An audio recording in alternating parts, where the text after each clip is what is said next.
when we did chi-square tests, I said that when we reject a null hypothesis, it must mean that there are other variables in play. The most common one for a rejection of a null hypothesis is gene linkage. So, make a little note to yourself here. If a null hypothesis is rejected,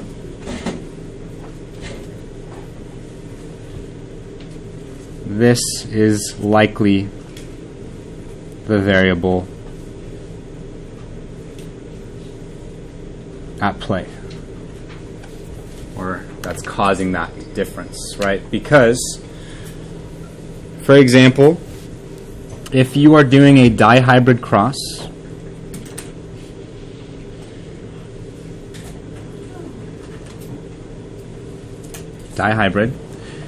and your offspring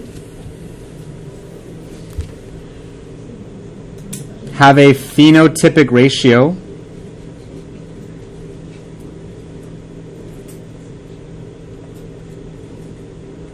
which the phenotypic ratio for a dihybrid cross is 9-3-3-1. 9 individuals will have both dominant phenotypes. 3 will have one dominant, one recessive phenotype. The other 3 will be the opposite. And then 1 will have both recessive phenotypes. If your offspring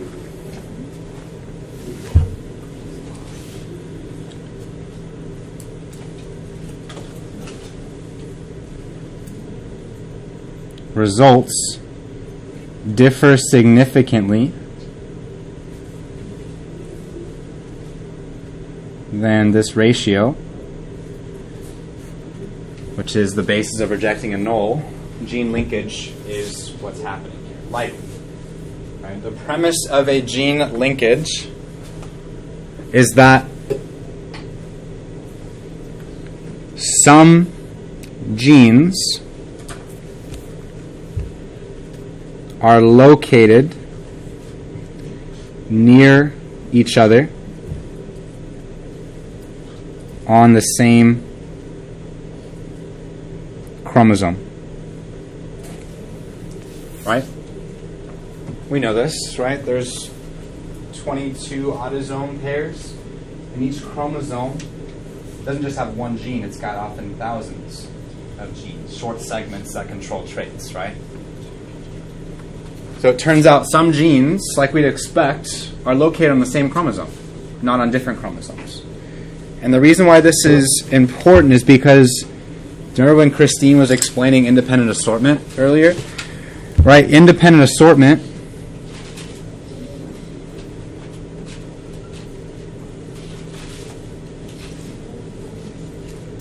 assumes all genes assort independently of one another,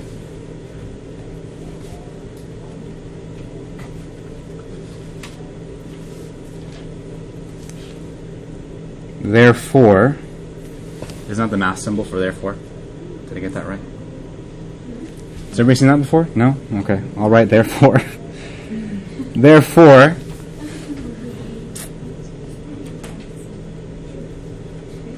you always have a 50% chance of inheriting a maternal, sorry, this one's long, or paternal allele for a gene.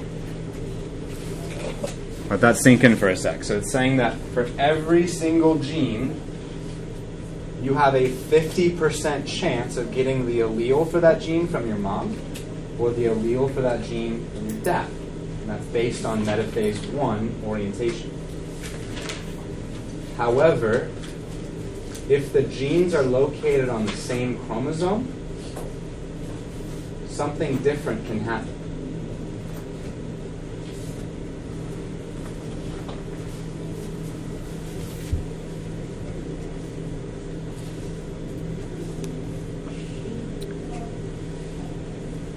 if genes are close to each other,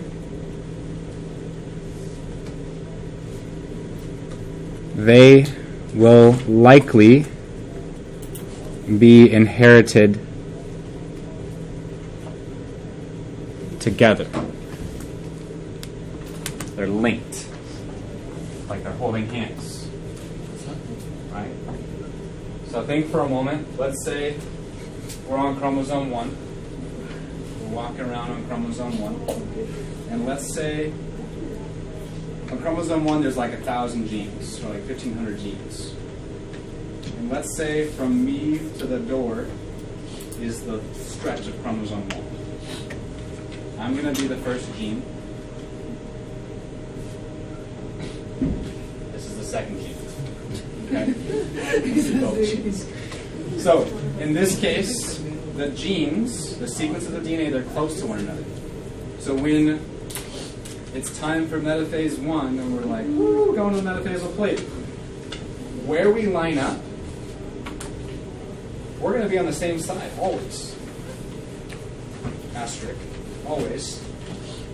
Because we're close to one another. And when we get pulled apart, we're going to go to the same pole. And then eventually, we're going to make it into the daughter cell after meiosis 1 together. Right? Because we're close. However, let's say, let's see, Henry, can you go stand over by the lab bench? So, let's say chromosome 2. Chromosome 2 is over there, and he's on a different chromosome. We're not close to one another on the karyotype. He's on a separate chromosome. So when it's time for him to line up on metaphase 1, we're not guaranteed to be on the same side. Right? That's the basis of independent assortment. He might be on one side, I might be on the other, or we might be on the same side. But the difference is, my imaginary buddy over here, he and I will always be on the same side of the chromosome, because we're on the same chromosome, right? Does that make sense so far? Yeah? Thank you, Henry. That was all I needed for. So, you did great. Way to be a gene. All right. So, with that being said, is there a way that me and my imaginary buddy over there, the two genes on chromosome 1, would ever find ourselves on different sides of the metaphasal plate? Let me say that question again. Is there ever a situation where we will find ourselves, my buddy and I, on chromosome 1, on different sides of the metaphasal plate? Shout it out, Alexia. What is it? They crossed over. If I crossed over, and that crossover happened, then can you be imaginary?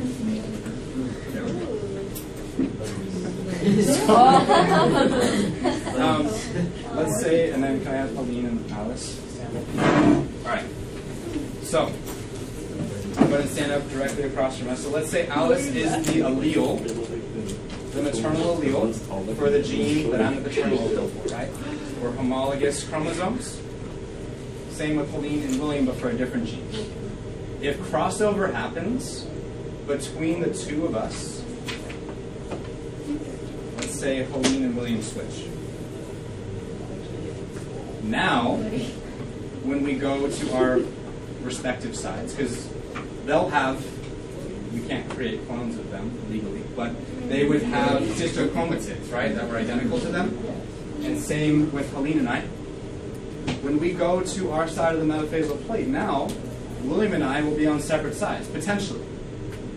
Right? The chances of that happening, though, could be pretty slim. The chances that it like splits right down the middle are slim. All right, let's give our genes a round of applause. All right. So, with that in mind, what was discovered was that genes that are close to one another, the rate at which they say recombination occurs, in other words, when Helene and William switched, the rate at which recombination between those genes occurs is proportional to the distance between them. In other words, if you're further apart on the chromosome, the rate of recombination is going to be higher. The chances of there being a split during crossing over between those genes is going to be higher. If we're closer together, it's going to be rare, more rare. So the probability will be low. And so there was this scientist that discovered this, and he said, I'll write down that key point, the frequency of recombination between genes on the same chromosome is proportional to the distance between them.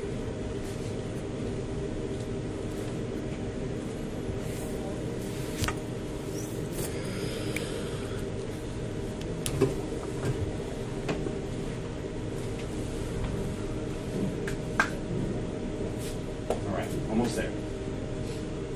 Questions so far? Okay, yeah. Did you measure the distance? So that is an awesome question. He asked, would you measure the distance between the genes like in nanometers? Because it's like really small. This is a chromosome, right? No, but you're on to something. So we know that, that was just so much fun. All right. So if I'm a gene, let's say I have 1,000 nucleotides. A gene is a stretch of DNA, right? DNA is made of nucleotides. And let's say William has 2,000 nucleotides. It's a big gene, right? So in between us, there's nucleotides, right? Let's say there's like 10,000 nucleotides between the two of us. We're so far away. So in that case, we measure the distance in our example here. We're not going to measure it in terms of nucleotides. We're going to measure it in terms of what's called map units. You could think of genes as like locations on a map.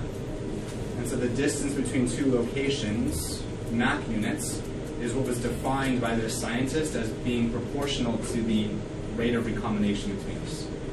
That's the idea, right?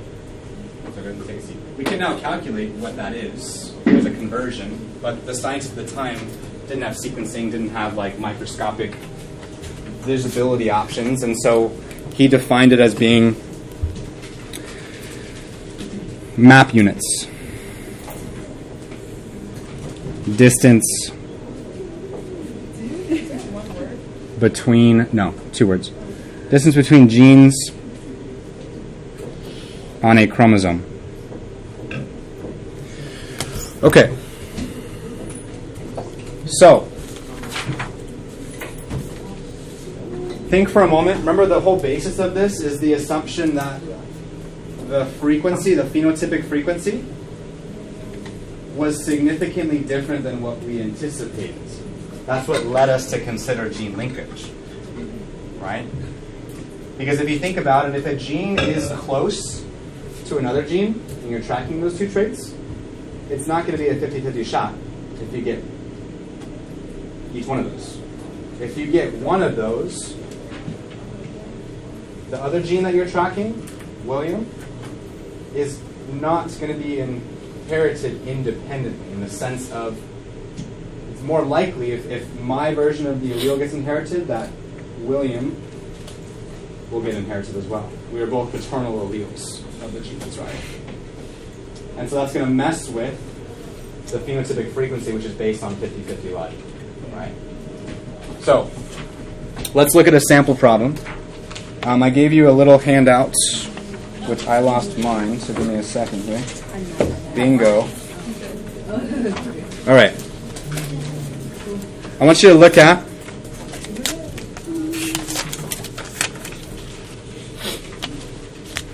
number 21 right there. Okay. Desiree, could you read out 21 before I lose my voice? 21. The following possible frequency of each gene is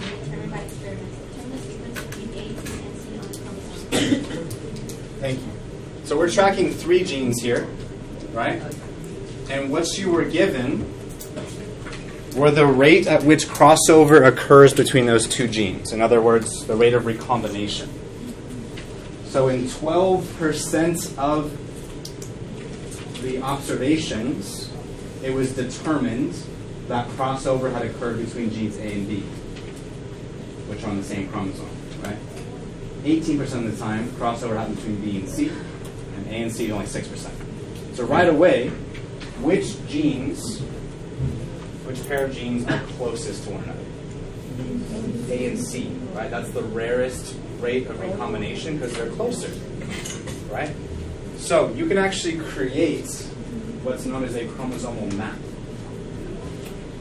And so if we assume A, B, and C are on the same chromosome, what we can do is something like this. So check this out. So B and C, from my data, I know there was an 18% recombination rate. So I would say there's an 18 map unit distance between them. A and C, though, only had 6%, and A and B had 12. Now, do you notice how you would probably have to kind of play around with some combinations? Because A, it had to be on this side. It had to be on that side, but it also had to follow the recombination between A and B. A and B was 12. Does everybody see that? Like if I had put, let's say for example I put A over here, well, this might be 6. A to B is now 18. I'm sorry, no, A to B would be 24. 6 plus 18. That wouldn't work based on our data. So it's kind of like a little puzzle where you have to determine the map units between the genes on the chromosome. Okay. So, what is the highest crossover frequency that you could get? No. 1,015%. That's a good one. That's really fun. No, 50%. 50%, because the max assortment percentage is 50%. A 50% recombination frequency would either mean that they're like on completely opposite ends of the chromosome, or they're just on different chromosomes. That's the idea, right? Once they start being on the same chromosome, that frequency starts to decrease, right? Okay. So, we did it. We did it.